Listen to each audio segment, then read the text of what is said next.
Hello and welcome to All Top 5s, and a very Merry Christmas to all of you. Traditionally, Santa Claus, or Father Christmas as we fondly know him here in the UK, brings gifts for good children in his sleigh driven by reindeer.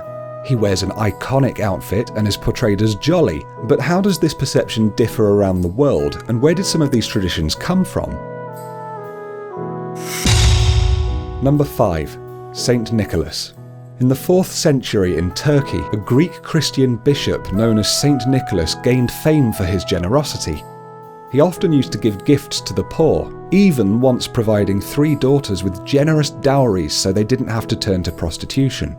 Nicholas was extremely religious and spent his entire life devoted to his love of Christianity. Over time, Nicholas became patron saint of many groups of people and professions, as well as that of the cities of both Moscow and Amsterdam.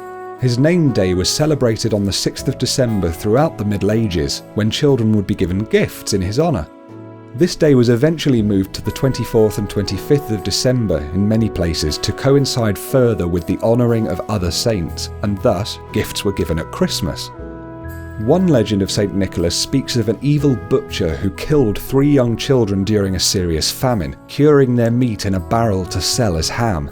It was said that St. Nicholas, who was in the area helping the hungry at the time, immediately noticed this deception, and through the power of his prayers, the young boys were resurrected out of the barrel.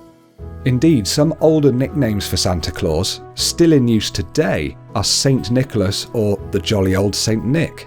So that's where that came from then. Number 4. Odin. Before Christianity became widespread in Europe, the English and Germanic people on the European continent used to celebrate the holiday known as Yule during winter. Some of the traditions of Yule were adapted and incorporated into the legend of St. Nicholas to form an amalgamation known in modern times as Christmas. One Yuletide figurehead was the god Odin, who used to ride a ghostly grey horse through the sky during the Yule period.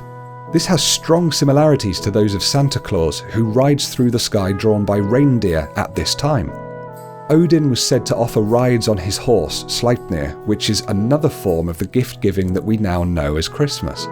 On top of these parallels, Odin was portrayed as an old man with a long white beard and hair, wearing a unique set of clothes that, although usually blue, wasn't dissimilar to Santa Claus's traditional garb.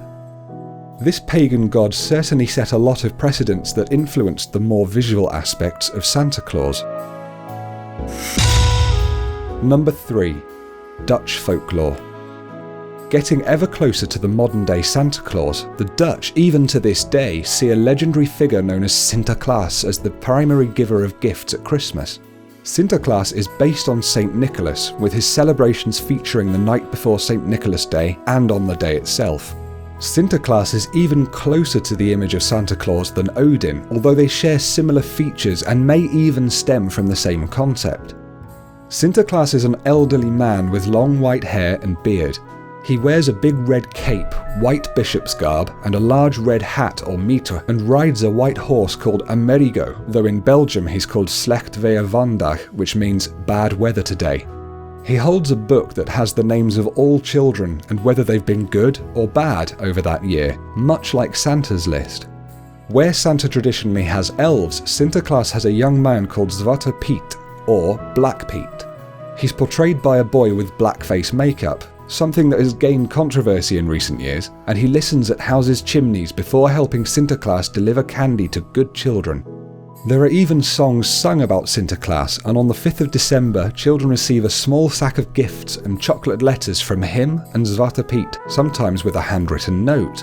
There are truly some very strong similarities to the modern Santa Claus, especially with the receiving of gifts and the man's attire. Number 2. Popular culture.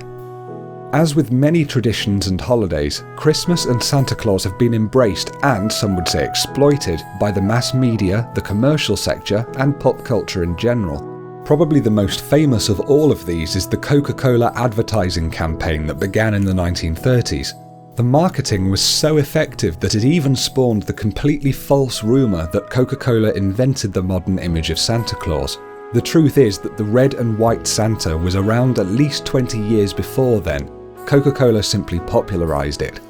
Perhaps one of the earliest depictions of the modern-day Santa came from the then anonymous 1823 poem, A Visit from St. Nicholas, these days called The Night Before Christmas, which was later attributed to Clement Clarke Moore. It describes St. Nick, or Santa, in detail, describing all the classic Santa Claus features we know today, including his reindeer. This was the first time Santa was portrayed as chubby or even fat, and it's been adopted and retained ever since. The 1947 film Miracle on 34th Street remains a classic and helped to make shopping mall Santas and Santa's grottos even more popular, though this practice first began in 1890 in Massachusetts. Now the process of waiting in a long line to sit on Santa's knee and have a photo taken is the norm for millions of children across the world. Santa Claus is now so integrated into popular culture that it's hard to avoid that red-suited jolly fellow with his white beard and hair every time December comes round. Number 1. Father Christmas and Santa Claus. So all these origins and ideas have blended over the generations and distances to form what we now know as the modern-day Santa Claus, or Father Christmas in the UK, though the name really is just the only difference. It's clear that the name St. Nicholas developed into Sinterklaas, which in turn became Santa Claus as it was adopted by the USA in the British and Dutch colonies. On top of poems like A Visit from St. Nicholas, setting the precedent for Santa's appearance and disposition, all sorts of stories and cultures have adapted various aspects of the Santa figurehead, creating a wonderful variety of traditions and rituals celebrated across the world. For example, in the USA and Canada, children leave out a glass of milk and cookies for Santa on Christmas Eve, whereas in the United Kingdom and Australia, he's more commonly given a glass of sherry or a beer, along with mince pies. In Ireland, he may be left Guinness and Christmas pudding, and in Scandinavia he's likely to receive rice porridge with cinnamon sugar. Even Santa's home changes depending on the nationality of the person you ask. For the USA and the UK, Santa traditionally lives at the North Pole, under the Northern Lights. Canada also claims that his house is at the North Pole, but that it falls under Canadian jurisdiction, and they've applied the postcode H0H0H0, which is a ho-ho-ho reference. Norway, Sweden, Finland and Denmark each claim that Santa resides in their own country. There's so much tradition surrounding Father Christmas that it's impossible to cover all of it in this video, and it'll be interesting to see over the coming decades and centuries how his portrayal and rituals change. And that's it from All Top 5s for this week. I really hope you've enjoyed this look into the fascinating origins of good old St. Nick. Whatever the criticisms and controversies surrounding Santa Claus and his recent commercialization, there's no doubt that a lot of goodwill, generosity and joy have come about just because of his legend, and hopefully will continue to do so for generations to come. Let me know if you celebrate anything a bit differently in your household by writing in the comments below. Let's keep the comments clean, nice and full of the goodwill that I've been talking about. If you've enjoyed this video, please give it a thumbs up on YouTube because it really does help me out. And you can subscribe for a new video every single Tuesday. So peace and love and happy holidays, Merry Christmas, season's greetings to each and every one of you, and I'll see you all next time on All Top 5s. Ho ho ho.